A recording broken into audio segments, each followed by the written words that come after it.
Minus 40 degrees Fahrenheit. Not the cold that makes you pull your jacket tighter. The kind of cold where exposed skin starts dying in 4 minutes. Where breathing in through your mouth burns your lungs. Where wind doesn't just chill you, it kills you methodically, pulling heat from your body faster than you can produce it. A modern human dropped into an ice age winter with no preparation would be before sunrise, not struggling. And yet for 300,000 years, your ancestors didn't just survive this. They raised children in it. They made art in it. They built things inside it that modern Arctic engineers didn't believe were possible until they actually tested them. This is not a story about survival. This is a story about engineering. The first thing you've been told wrong: they lived in caves. Most didn't. At Kostroma in Russia, a site dating back 800,000 years, archaeologists found circular depressions cut deliberately into the earth, 8 feet deep, 12 feet across. Tool marks in the soil confirm these weren't natural. They were engineered. Why dig down? Because 6 to 8 feet below the surface, ground temperature stays 20 to 30 degrees warmer than the air above it. Your ancestors didn't fight the cold. They went underneath it. But that was just the beginning. At Dolní Věstonice in the Czech Republic, 26,000 years ago, winter shelters were built with walls made of deliberate layers. Hide on the inside, fur facing inward, trapping warm air against skin.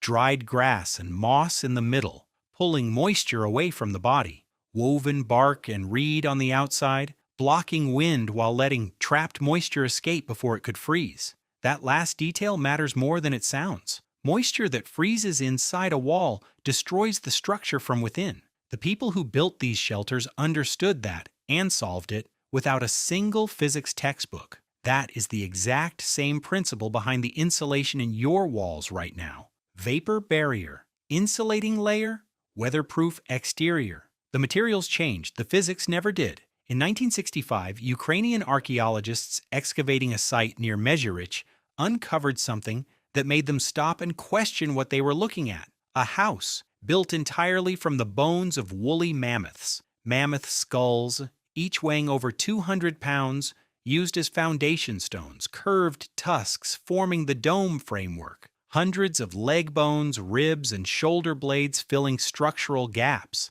The entire frame covered in stitched mammoth hide, thick enough to block wind, shaped to shed snow rather than accumulate it. Not one site.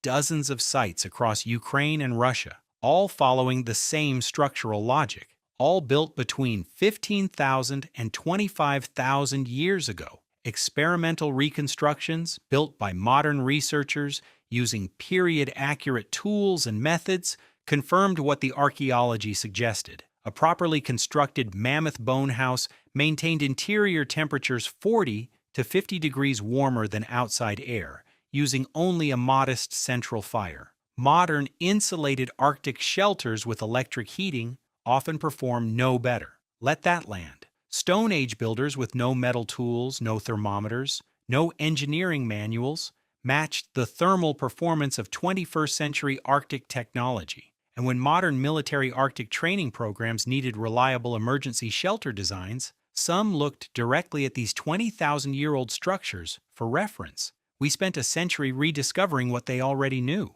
None of this worked without fire. But fire in these shelters wasn't just a flame in the middle of the room, it was a system. A central hearth handled primary heat. Smaller secondary hearths were positioned around the perimeter, not randomly, but assigned. Food preparation here, tool work there. Infants and elderly positioned closest to the warmest zones. The layout of heat sources was planned the same way you'd plan the layout of radiators in a house. On the treeless Eurasian steppe, wood was scarce, so they developed alternative fuels. Dried mammoth dung, processed bone, split to expose the fat-rich marrow which burns longer and hotter than the outer cortex. Chemical analysis of hearth ash at Kostenki shows these fuels were deliberately prepared, not just whatever was available, but selected and treated to produce specific heat outputs. They weren't building fires, they were managing combustion. And then there was something modern engineers genuinely didn't expect to find: ventilation design. Without airflow, moisture from breathing and cooking builds up inside any sealed shelter. In sub-zero air, that moisture freezes. The structure fails. The people inside freeze with it. At Kostenki, archaeologists identified a deliberate ventilation system. Small openings near ground level drew in cold, fresh air. A larger opening near the apex exhausted warm, moisture-laden air upward and out. The same principle behind every modern ventilation system. Hot air rises, cold air replaces it, discovered and applied independently 25,000 years before HVAC existed. Here's the part almost no documentary covers. What did they actually do in there for months at a time? For a start, they didn't sleep the way you sleep. In 1992, psychiatrist Thomas Ware ran an experiment. He removed all artificial light from a group of modern volunteers for a month and monitored their sleep patterns. Every single participant shifted to the same pattern: 4 hours of sleep, a wakeful period of 1 to 2 hours, 4 more hours until dawn. 2-phase sleep, not insomnia, the default. The pattern humans kept for hundreds of thousands of years, only disrupted when artificial light let us ignore our circadian rhythm entirely. During the middle waking period in warmth and darkness, with nowhere to go and nothing demanding immediate action, people talked. Anthropologist Polly Wiesner spent years documenting the Juhuanzi Bushmen of the Kalahari, one of the last groups still living close to the ancestral pattern. Her finding was striking. During daylight hours, 80% of conversation was practical: hunting logistics, resource management, conflict resolution. But after dark, around the fire, 81% of conversation was stories, myths, memory, explanation, identity. The campfire wasn't just a heat source, it was the original classroom, the original theater, the space where knowledge was encoded into narrative so it could survive across generations without writing. The Venus figurines archaeologists keep finding at Paleolithic winter sites, the oldest known art objects on Earth.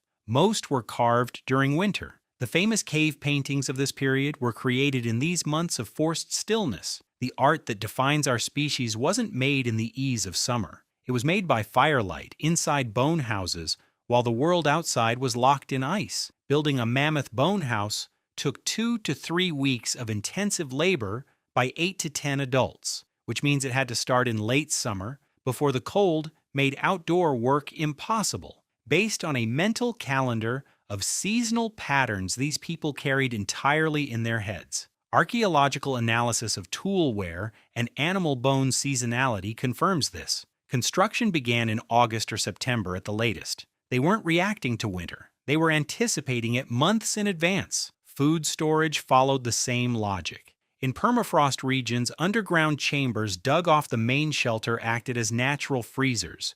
Meat stored, frozen, and accessible throughout winter without spoiling. This wasn't improvisation. It was infrastructure, planned and built before it was needed. Clothing used the same layered principle as the shelters. Multiple hides selected for specific properties. Innermost layer, Arctic hare fur, the finest and warmest. Outer layer, wolf or bear hide, wind and moisture resistant. The physics of a modern Gore-Tex jacket developed independently from necessity 25,000 years before synthetic materials existed. When any part of the system failed, a torn hide covering, a cracked structural bone, degraded insulation, it was repaired immediately. Archaeological evidence shows ongoing maintenance throughout winter seasons. This wasn't a structure they built and hoped would last. It was a living system they managed continuously because one failure cascading into another in minus 40 degrees air was a sentence. At the end of the Ice Age, as climates warmed and forests expanded, this entire knowledge system was abandoned. Not destroyed, not forgotten in catastrophe. Simply made unnecessary, and by degrees over centuries, until it was gone. Then in the 20th century, when modern engineers began building infrastructure in the Arctic, they had to solve the same problems again from scratch. Thermal bridging, moisture management, permafrost foundations, ventilation in sealed structures. They solved them, eventually. With industrial materials, computer modeling, and teams of specialists, your ancestors solved the same problems with bones and stone tools, in conditions those modern engineers will never personally experience. The thermostat on your wall represents a temperature that every human who ever lived before the last 150 years would have considered miraculous, not because they couldn't achieve warmth, They could, in conditions far more extreme than anything you'll face. But because achieving it cost them everything.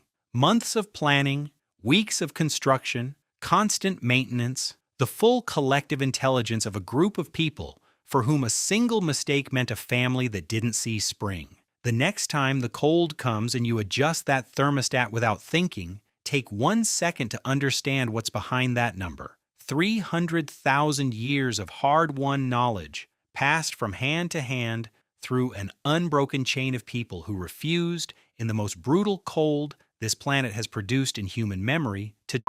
You are warm because they were brilliant. Don't forget that.